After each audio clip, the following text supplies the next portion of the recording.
बहुत पहले भारत के पूर्वोत्तर क्षेत्र में एक गांव था मिस्मा। वहां एक अनाथ मछुआरा रहता था ताराउन। एक दिन वह मछली पकड़ने गया। उस दिन मछली के स्थान पर एक नाग उसके जाल में फंस गया। दरअसल वह नाग नागलोक का राजा था। अपने पिता को जाल में फंसा देखकर नागकन्या घबराई। उसने सुंदर स्त्री का रूप धारण कर लिया।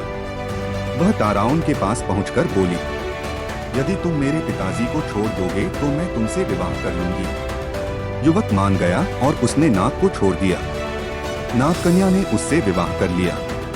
ताराउन और नागकन्या का विवाह गांव वालों को नहीं भाया। उन्होंने विवाह की खबर राजा को दे दी। राजा ने ताराउन को बुलाकर कहा, तुमने हमारी परंपराओं को तोड़ा है। तुम्हें दंड मिलेगा। कल सुबह तुम्हारे और मेरे मुर्गे में लड़ाई होगी।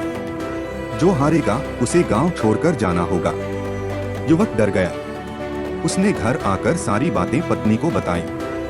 नागकन्या बोली, इसमें इतना डरने की क्या बात है? मैं अभी नागलोक से एक बलवान मुर्गा ले आती हूँ। यह कहकर वह नागलोक चली गई। कुछ देर बाद वह मुर्गा लेकर आ गई। दूसरे दिन राजा और युवक के मुर्गे आपस में भिड़ गए।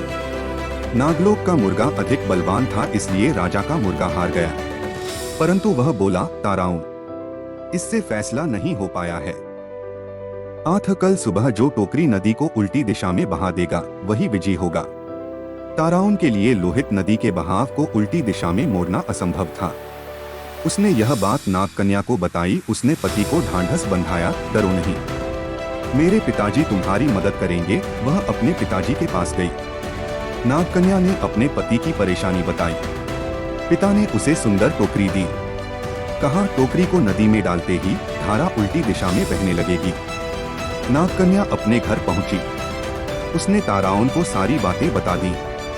ताराउन ने टोकरी नदी में डुबो दी। इस पर तुरंत नदी का बहाव उलटकर राजा के महल तक पहुंच गया। ताराउन खुशी से झूम उठा। वह राजा से बोला, राजन, मैं जीत गया हूं। शर्त के अनुसार आपको यह गांव छोड़कर चले जाना चाहिए। राजा कहाँ हार मानने वाला था। वह बोला, इस निर्णय को भी अंतिम नहीं माना जाएगा। अब हमें युद्ध करना चाहिए, इसी युद्ध से निर्णय होगा। ताराउन भागा भागा अपनी पत्नी के पास पहुंचा और सारी बातें बताईं। राजा के पास बड़ी फौज थी, परंतु ताराउन तो अकेला था। नागकन्या उसकी परेशानी सुनकर फिर नागलोक में पहुंची। वहां से वह सोने का ढोल और उसे बजाने की छड़ी ले आई। सुबह राजा अपनी फौज के साथ लड़ाई के लिए आया। ताराउन पहले से ही तैयार था। राजा और फौज को देखकर नागकन्या ढोल बजाने लगी। ढोल की ढमढम सुनकर वृक्ष, जानवर, घास पत्ते आदि नाचने लगे। राजा और सैनिक भी हथियार फेंककर झूमने लगे। अब ताराउन और उसकी पत्नी नागकन्या गांव के राजा रानी बन गए। आज भी अरुणाचल के वंशज ताराउन जनजाति के नाम से जाने जाते हैं।